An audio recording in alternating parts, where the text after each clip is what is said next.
All right, guys, welcome back to our end of the market update for April the 8th of 2021. I hope you guys had a wonderful day today in this quiet market. So, well, not technically quiet because the S&P made new all-time highs, but the Nasdaq is still lagging just quite a bit, but it was up today 1.04%. S&P was up almost shy of 0.5%. Now, while we are melting up higher, let me take you guys over to the ETF. So the S&P 500 ETF is the SPY, right? And I want to point something out to you guys. So if I take you over to the daily time frame and I turn on the volume, right, you'll notice something, right? You'll notice that even though we're melting up higher, we are losing volume. All right, and what does this mean? This means that, well, it's a good thing. There are no sellers.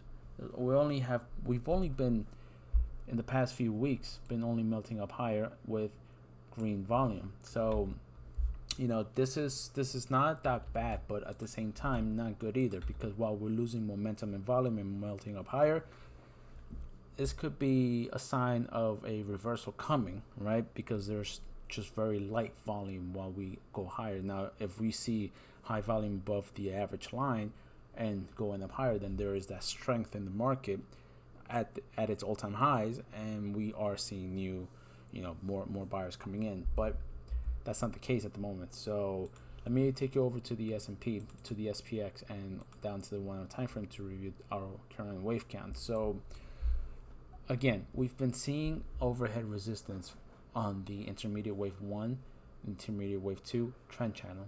Okay, we haven't been able to break above it. As you can see here in the zone, we've only been hovering right above it, as acting like a magnet, but not been able to break above it while there is no volume, and there's that divergence I pointed out to you guys. This is not ideal. So let me take you over to the two scenarios that I pointed out yesterday. Scenario number 1 is if this is still wave 1, right, then we're gonna potentially see a pullback in 3 waves, obviously A, B, and C, to fill this gap, which that's the scenario I am favoring. I want this gap to get filled, right? Because the further up we go, the more riskier it becomes. So we can. That's why I've been holding out on any new trades, because the higher we go on low volume and leaving this gap behind, the more riskier it's going to be without having an established zone of support. Now, I know that yesterday we pointed out that this could have been wave 4 and we're going up higher, and that could still very be the case. But unless we break out from this trend channel and go into, out of it and then back test it, we can confirm that we are going into the wave 5. So until that happens, right, it's going to decide relatively soon. We need to break this line here, okay? And if we do, then let's anticipate that we're going to end up going higher in the wave 5. So as it stands, this is the wave count. I just deleted it. So this is up in 1, down in 2, 3. We just completed wave 4, and wave 5 is somewhere here. So where will wave 5 be if this was already the completion of wave 4? Which it kind of seems the case, because every time we are in the impulse, we have to find, there's 2 corrections, right? Wave 2 and wave 4. Now wave 2 or wave 4 have to square up to one another, right? So if we take an ellipse, right, this is a trick that I learned, copy and paste it, all right, we'll note that they are relatively the same in time. Okay, so that's pretty accurate at the moment. So that might be already wave 4, and we're now going up into wave 5. So where will wave 5 take us? So we take a quick projection from the low of wave 3 to the high of wave 3 down to wave 4. 100% extension of wave 3 will be the 100%. Will be 4200. Now, this is not to say that this is where we're going to head towards, because wave 5 we can always find truncation in wave 5s. All right. What is truncation? Truncation means that wave 5 truncates. There you go. Just it breaks down and it doesn't finish its cycle, and it was just a fake, and we're heading lower.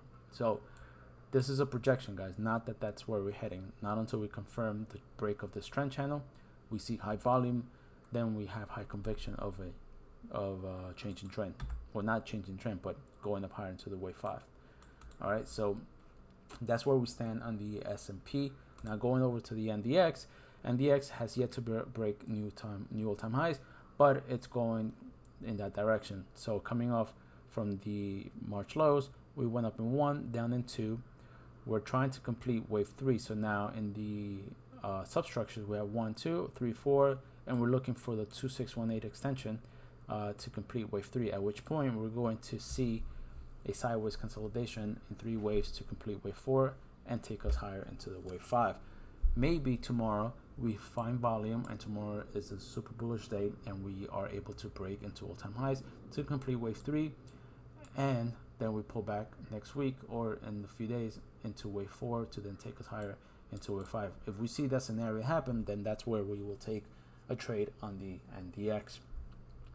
I know we've been waiting for the possible entry, and sometimes trying to time it perfectly is not the case, but this is not that scenario. I'm not trying to time it perfectly, because that doesn't work in the markets. What I'm trying to do is mitigate our risk and our exposure. All right, we already have open positions. We have them working well, and so I know we're eager to get more upside, but just I'm putting the brakes just a little bit to see where this market is going to take us, so that we can see with high conviction where we can establish a position. So that's where we will stand. All right, guys, so that's a pretty short video for today. Actually, let's take a quick look at our open trade. So Uber coming into yesterday, I was anticipating, or my fear was that since we did not break above this lower trend channel, or this triangle, right, that was established as a resistance here in wave D, we back tested it and sold off. Unless we break tomorrow, my fear was that the triangle was not finished yet, and that wave E was yet to be completed. But we see 5 waves up, or at least 3 waves or 5 waves in the making. So wave 4 was spot on 50% of the retracement of wave 3. So we enter in this zone, in this area here. If we end up breaking above 57 or 58 by tomorrow, or coming into next week, then let's anticipate a break above this down trend line and take us into new all-time, well, not all-time highs, but out of this trend channel, out of this triangle. All right, that's where I stand with Uber. AMD is giving me a little bit of a headache and a little bit of a concern. So here's why. AMD, all right, I actually took this 2 trend lines and we came up with a triangle. Now I fear that this is now turning into an A, B, C, D, E, and then we head lower like we've anticipated before, right? That wave 4 was not completed yet, that this was in fact A, we go up in B, and we go down in C. Let me outline this for you guys. So once this cycle finished, wave 3, that we went down in A, right, we consolidated in a triangle for wave B, and then we're gonna head lower into wave C. So I am fearing that might be the case, but until we break above or break out of this sort of resistance line that we set, right, then we will know better. If we do end up going a little bit lower tomorrow, all right, then I want to see a back test of this support area,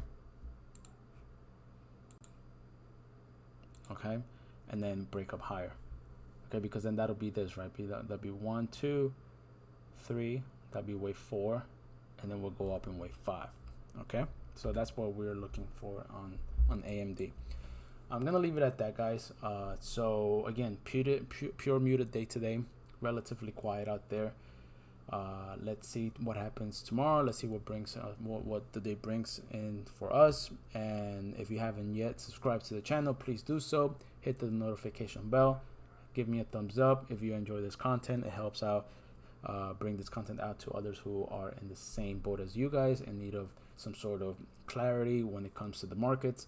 And also, I'm posting the link down below to access our free Discord group. We are a growing community and love to see new faces there. All right, so with that being said, I hope you guys have a wonderful rest of your night, and we'll see you guys tomorrow. Take care. Bye.